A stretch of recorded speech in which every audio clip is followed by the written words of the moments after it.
around. Let's invite Madame Zheng Jie, who is a responsible person for this activity. Good afternoon, everyone. My name is Zheng Jie. So now let's start our journey from this hutong. What are the high-quality cultural activities or vendors? The first stop is called the Chinese bookstore. The name is quite grand. And this bookstore is highly recommended by this fair.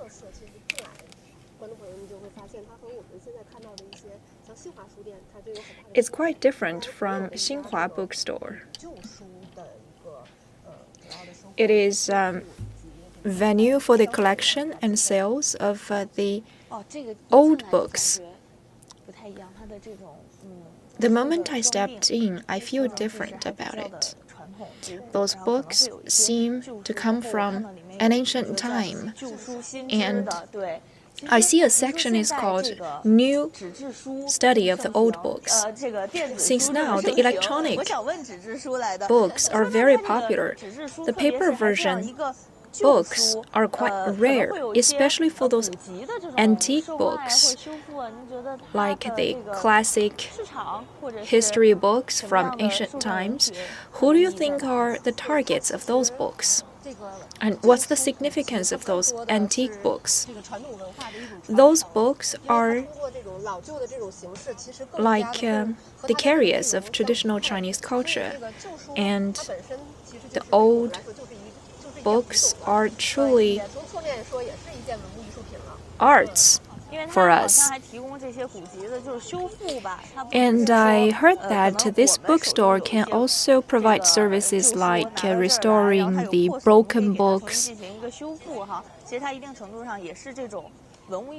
After all, those books are kind of a cultural and artwork. Yes, indeed. You may say that those paintings and calligraphy works belong to the arts, but actually those ancient books are also kind of artwork. And for this international fair, it is themed by diversified activities. The theme for this year's Beijing China Art International Festival is shared by 4 sections, mainly exhibitions. And there will be an exhibition of those fine collections. Some collections are from the civil society, and there are also some cultural and creative bestsellers, so our public could have an immersive experience and learn about the history of those objects, especially the cultural relics. And secondly, the visitors could tour around those ancient alleys, and they can also go online to the Taobao.com. And this feed lasts for 1 whole month. And there are also some friendly policies to deliver tangible benefits to the general public. As you said, there will be offline exhibitions and some other transaction platforms, and especially you mentioned about Liulichang Cultural. It's quite famous because it is said as the first stop for the 4 treasures of study. That's why on our way here, I could see a lot of outlets and stores selling those brush pens and calligraphy papers or inkstone, and there are a lot of transactions going on. And also exchanges are taking place in those stores. Our understanding of traditional Chinese culture can be boosted through such exchanges and communication. So there will be 2 important tasks for this international fair. And today it's our second stop. We also welcome you to go to Panjiayuan for another experience. And there are a lot of experiential activities, and I will show you later on. Speaking of the four treasures of study, should we have some experience? Let's learn about the production of the ink.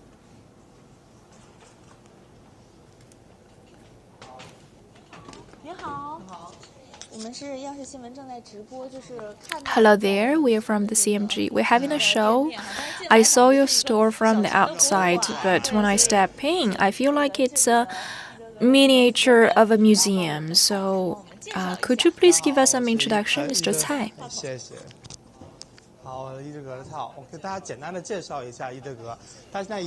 Allow me to brief you about our store. This is our board. The founder, Mr. Qie, inscribed on this board. And this is the only one of its kind in Liulichang to have the imprints of the founder. Mr. Xie developed ink in the 1940s, and you can see that on both sides of this wall there are a couplet. And actually the name of our store could be derived from the couplet. It's called Yi De Ge.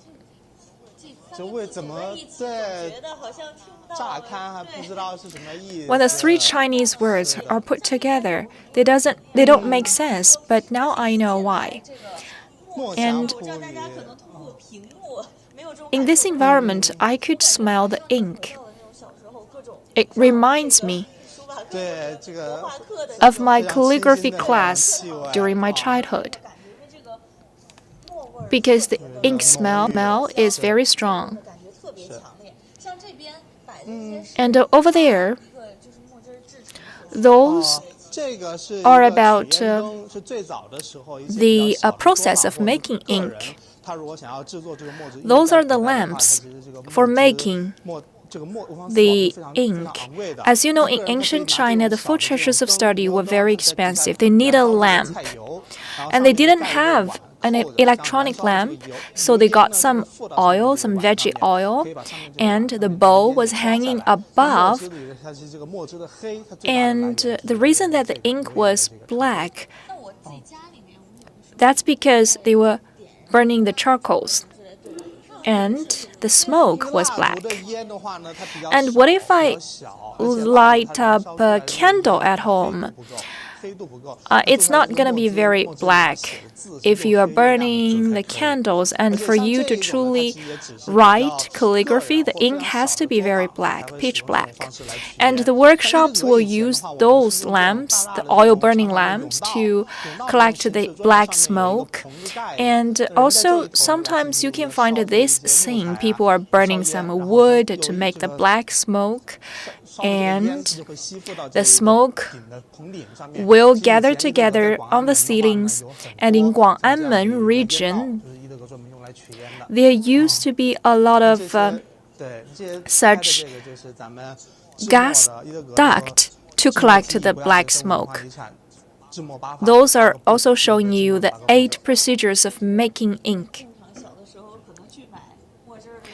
When I used to buy a bottle of ink, I thought it was quite an easy thing. I never thought about the complicated procedure of making the ink, and those are about grinding and screening.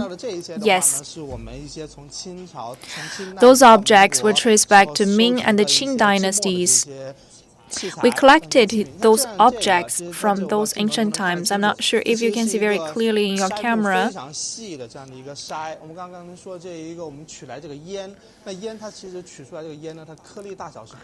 And I mentioned about collecting the black smoke, but they're in different levels of sizes. If the granularity is very small, then it's going to be very bright color. So we need a sifter.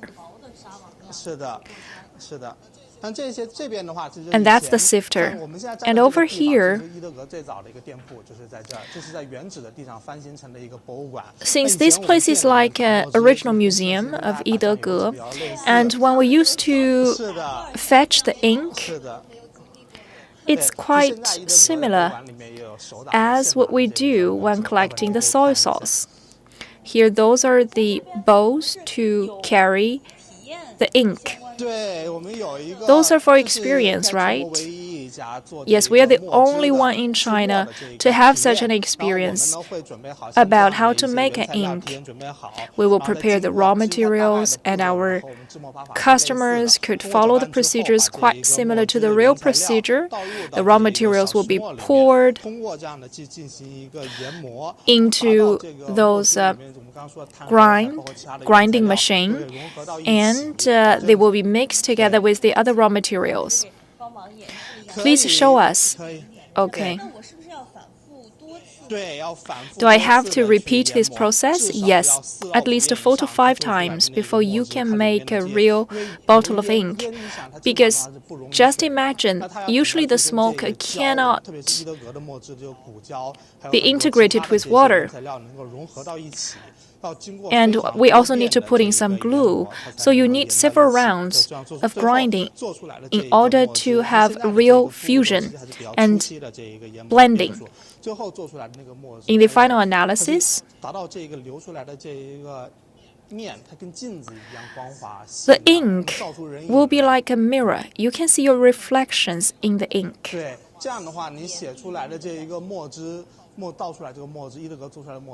So the ink produced by Yidege will not have the granular sensation.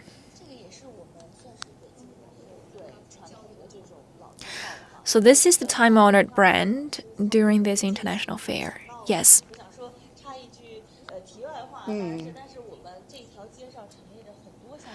Allow me to distract you guys from our topic. On the street, there are so many brands showing the cultural relics, and I heard that during this international fair, there is a launching ceremony of Beijing Index. What's that about? That index was designed to showcase that Beijing is truly leading the way of cultural relic transaction. Our transaction volume accounts for 70% of the nation's total, and 50% of those cultural relic operators are gathered in Beijing. So Beijing is quite exemplary in the cultural relic transaction. That's why we aim to publish the Beijing Index. And for auctions or sales of those cultural relics, I see that many entities are coming for this fair. For cultural relics transaction, there are usually 2 ways. The first one is a store, the outlet, just like this one. It's a kind of direct transaction. And later on, I will take you to Rongbaozhai for a look. The second form of transaction is the secondary market, themed by auctioning.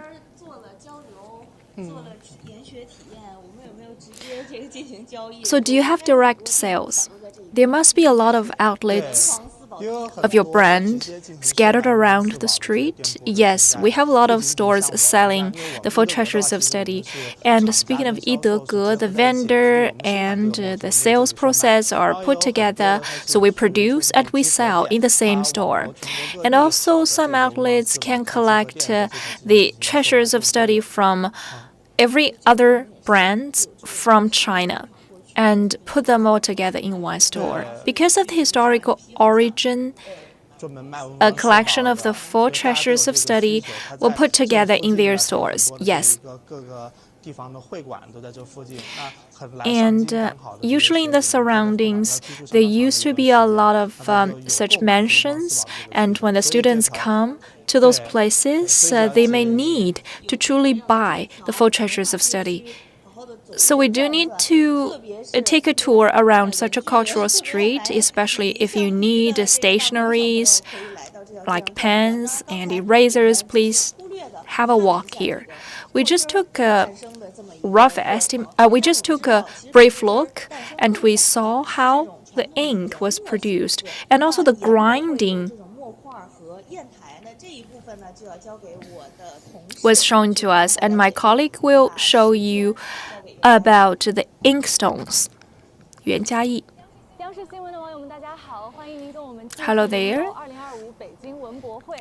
Welcome to follow our tour during the Beijing China Art International Fair. This is a cultural feat, and it's truly a very valuable fair. Imagine where I am. I am standing on the Wanning Bridge along the central axis of Beijing. And just below me, that's the central axis of Beijing. And at the intersection of the central axis, we are also seeing cultural relic treasures. For example, in front of us, we are going to go to a Baoju Zhai, and many ancient treasures were collected and transacted in that store. It's truly a cultural space for cultural relics. Today, our celebrity in the store is the inkstone.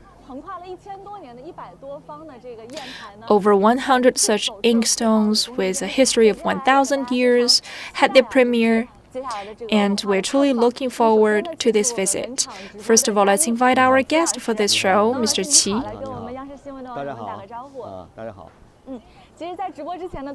Mr. Dong Qi, and also Mr. Dong provided me with several pictures, several photos. Let's have a test. Which one is the inkstone? This utensil looks like a bell. And it must be an inkstone. But what about this one? Is this a real inkstone? It looks like Eve's tile. Yes, exactly. What about this one? It includes two parts. They're like twins. This must be a twin inkstone. Yes. Is this a real one or a fake one? Because usually the inkstones might be in dark color, but this is not. I am a layman. I've never seen a white inkstone. Actually, it's a real one.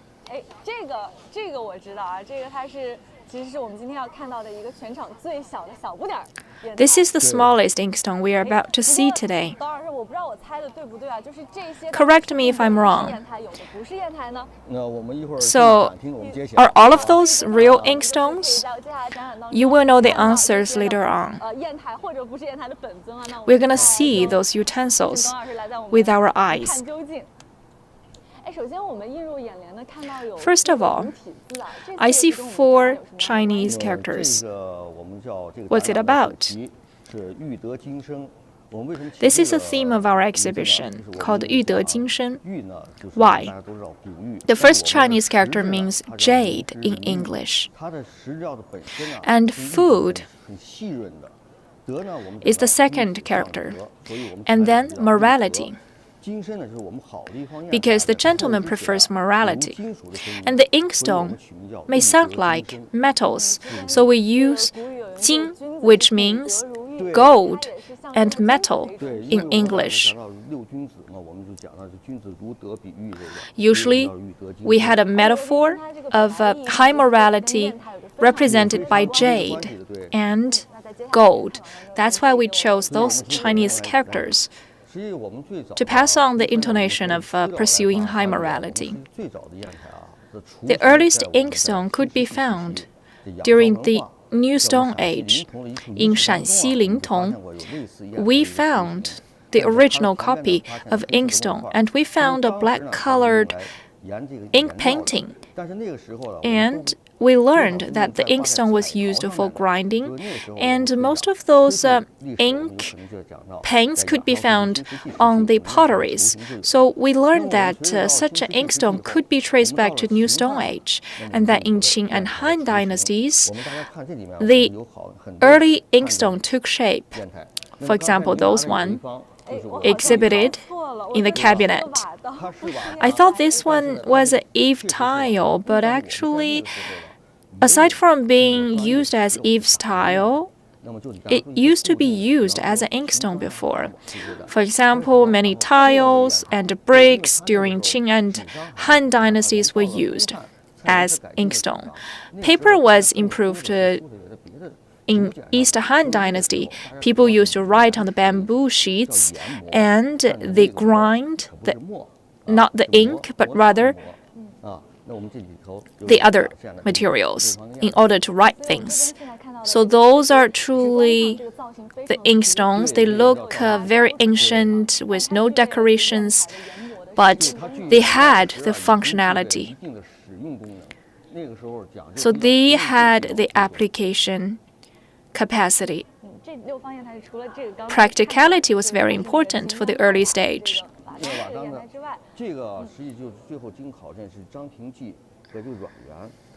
Zhang Tingji and Ruan Yuan belong to the masters. And Ruan Yuan used to say that those objects were made in Han Dynasty.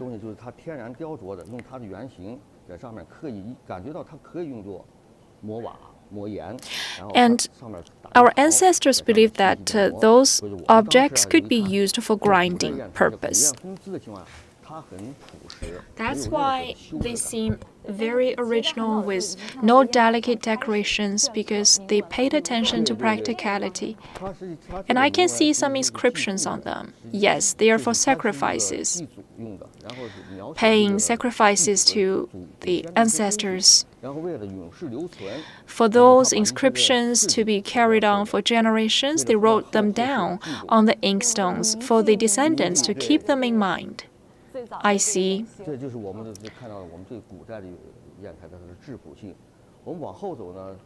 That's why those inkstones looked very plain. And then those collections came from the Ming and Qing dynasty. Take this one as an example. There are 4 classic ancient inkstones in China. Duan, Tao, She, Chen. Could you introduce about the 4 genres of the inkstone? Duan inkstone was made in Guangdong province, and this one has a beautiful name about the moon. And there are 2 points about it. Actually, there are some stories about this inkstone. It tells a story about Bao Gong, an ancient official who served in Duanzhou for 3 years' time. And when he came back to the capital city, he didn't take 1 inkstone. So Mr. Bao was truly a clean official, as is known to all. And another story was written in Wang Ci Zhuan, saying that when Wang Ci was 8 years old, his grandfather called upon all the children of his age and asked all the children to grab the objects in front of them randomly. All the other children grabbed the treasures like gold or jewelries, but only Wang Ci grabbed an inkstone. So his grandfather asked him why, and he said that if you grab a musical instrument, you can try to express your emotions, and by grabbing the inkstone, I can try to cultivate my morality and my emotions. So from that time, we could see that the ancestors truly preferred inkstones, especially among the intellectuals. In the hearts of the intellectuals, inkstone is quite delicate. Since the New Stone Age to Sui and Tang dynasties, the inkstones took the initial shape quite similar to the modern ones, but still practicality was the primary purpose of making them. And when it came to Tang and the Song dynasties, more aesthetic elements were added into the making of the inkstones. Those are from Ming and the Qing dynasties. You can identify the high quality of them. I know this one is very interesting because they are hollow from Song dynasty. The so-called Chaoshou inkstone came into being because that hollow design made the inkstones more portable. It's lighter in weight and it's more user-friendly. They can just plug in their hand and try to move the inkstones as they wished. And those inscriptions were from Su Shi, an ancient poet in China.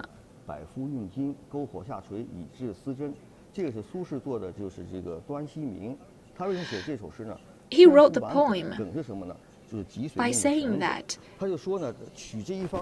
when we make an inkstone, we need 1,000 people to grab the rope, and tens of thousands of people were hitting the stone, and then they light up the fire and try to knock on the stone in order to make such a valuable inkstone. So truly an inkstone is made with tremendous efforts.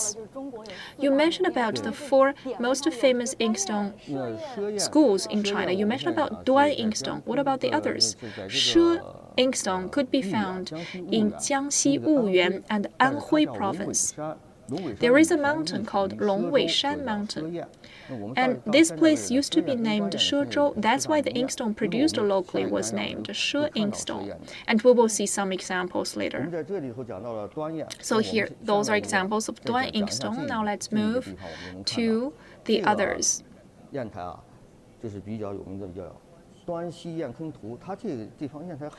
This inkstone is quite famous.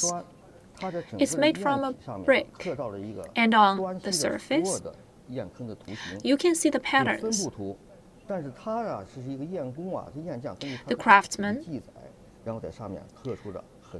engraved on the inkstone. You can see the caves, the water grooves. So on top of the inkstones, we can find some patterns. Those are actually the shape of a mountain.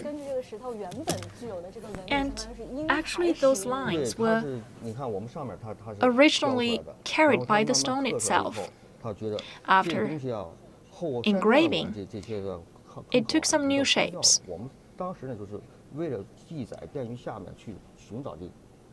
They wanted to record the place or the pit where they found the stones, so they engraved the pictures on it. And on this inkstone, there are some characters. During Qianlong and Jiaqing years, a great achievement was about opening the Daxi cave. And on it, it wrote the history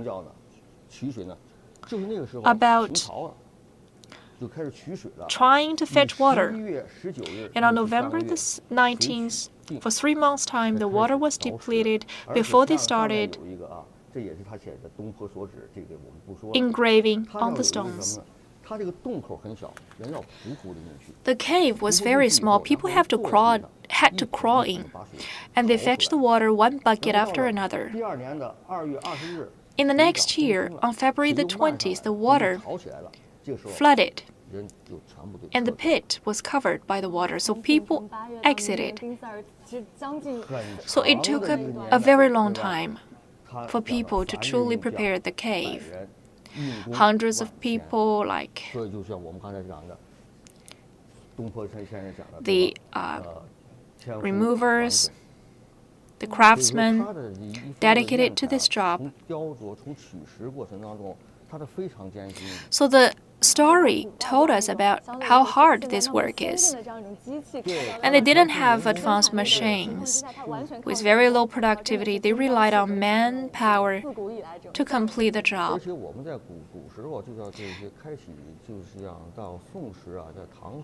During Tang and Song dynasties, those inkstones were sent to the imperial family as tribute. General public couldn't use them. Here we see the real inkstone of this picture. It's in the shape of a clock, a bell, Those are specially made for the royal family.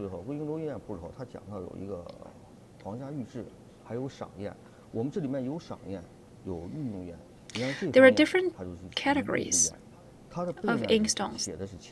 On the back of it, there are words saying specially made for Qianlong Emperor. Xu Shichang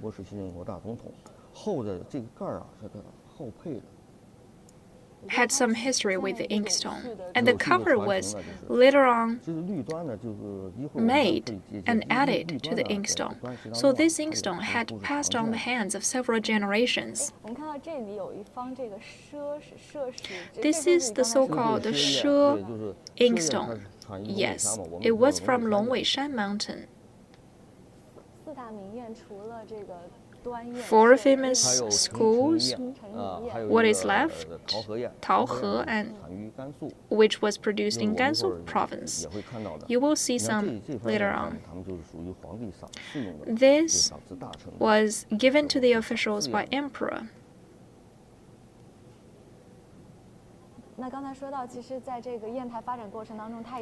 In the history of the inkstones, the functionality and aesthetic elements were gradually combined, and then the intellectuals put more of their special feelings into the inkstones, so the looks of inkstones were shifted. In the beginning, as long as the inkstones could be used, that's pretty fine. And then in Tang and Song dynasties, there was some aesthetic value added to the inkstones. This is a white inkstone made of white brick. It's not used for grinding the ink.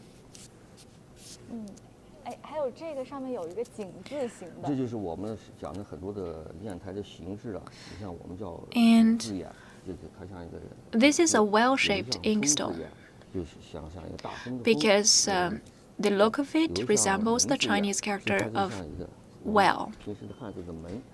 And some say it's in the shape of a door.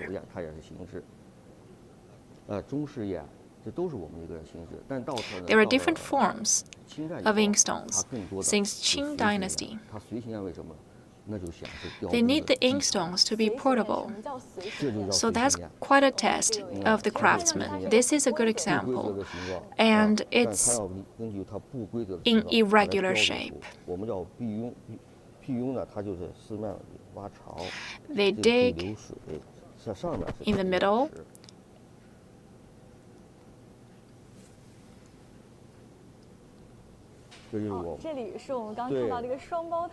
This is the twin inkstone. It's called trendy inkstone. It was from Shanxi, Jiangxian County. It's not made of a stone. Duan, She, and the Tao inkstones were made of stones. But Chenji inkstone is made of pottery. It's made of clay. But it is comparable to the stones in terms of the hardness. So, it is ranked as one of the 4 ancient inkstones. What kind of an inkstone is defined as a good one? Are there some criteria? During grinding, first of all, it must be fine in granularity, and secondly, it must not be absorbed with the water. Sometimes the ink may be very dry. For a good inkstone like She inkstone, you don't even need to pour in the water to grind the ink. You just breathe out to the inkstone and you can start grinding. And they're very soft. Even though the stone may be very hard, but when you touch it, it feels very gentle. From the look of it, it may seem very tough, but it feels different. Of course, some inkstones are quite rough. It's used for grinding purpose. This one is quite interesting. Are those flaws? No, they are just natural patterns. It looks like two eyes. And with the two eyes here,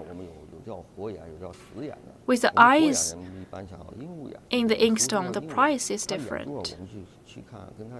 And there are live eyes and dead eyes. Those holes or eyes are like the pores of our skin. And when they try to polish the inkstones, we will try to keep those flaws. Of course, if not well prepared, they may have some impact over the brush pens. Good inkstones must be able to provide very smooth ink, but not harm the brush pens. The inkstones are passed on till now, and they are usually taken as the top one of the four treasures of study, because the pens may be easily broken and ink may be corroded, but inkstones can be passed on for generations. They're easy to be preserved. This one looks very beautiful. I can see some flower patterns on top of it. Did you draw them or engraved? It was produced in Liulichang, Hunan province. On top of the stones, they had some special colors. The white color was originally on the stone, and then the craftsman engraved some chrysanthemum flowers. So very customized and very smart work. They put their heart into the craftsmanship, and after all, the chrysanthemum flower is taken as one of the four gentleman-like flowers in China. They didn't have any computer support in ancient times, so the craftsmen rely on their whole experience to draw, and throughout their lifetime, they may just put all their energy into this one artwork. Duan, She, Chen, and Tao inkstones are presented all here. It's truly a rare opportunity for us to see all the four different categories of inkstones. We have been open for 60 years, and this is the biggest exhibition we have. And we chose 130 different inkstones carefully. And as you said, it is quite significant to pass on the inkstones. We are now in a digital era. Inkstone may not be a necessity in our daily lives. So why are you thinking about having an inkstone exhibition? Inkstone is part of the Chinese culture. From Yangshao culture, we had the habit of grinding the inkstones. And we inscribed the stories on the inkstone because inkstone was very important in ancient times. I think there are 3 points about inkstones. The first one is the stone patterns are very beautiful. And secondly, the inkstone carries the thoughts and customization of the craftsman. And thirdly, they carry the spirit of intellectuals. The intellectuals try to express their emotions through the inkstone, because sometimes they may try to inscribe their thoughts on the inkstone, trying to express their feelings for the inkstone. These are for appreciation purpose. They are like cultural relic, and gradually they evolved from just being practical to be more an aesthetic object. If I have such an inkstone, I don't even want to use them on a daily basis. They are too delicate. That's why some people collected them and stored them. They are very delicate because in ancient times they were taken as the subjects of collections. This one is a lacquerware. It was found in Western Han Dynasty. And in Song Dynasty, the technique was lost. But in Qing Dynasty, 龙科生 recovered the lacquerware inkstone. It seems to be made of stone, but actually it's made of wood. It's not very heavy. So it's like trying to inherit the cultural relic from the previous dynasties, yes. So we need to protect those intangible cultural heritage. Seeing so many inkstones, I come to be able to find the real objects of those pictures, but I failed to find the smallest one. Let me show you where it is. It's the smallest of all of them. It is here.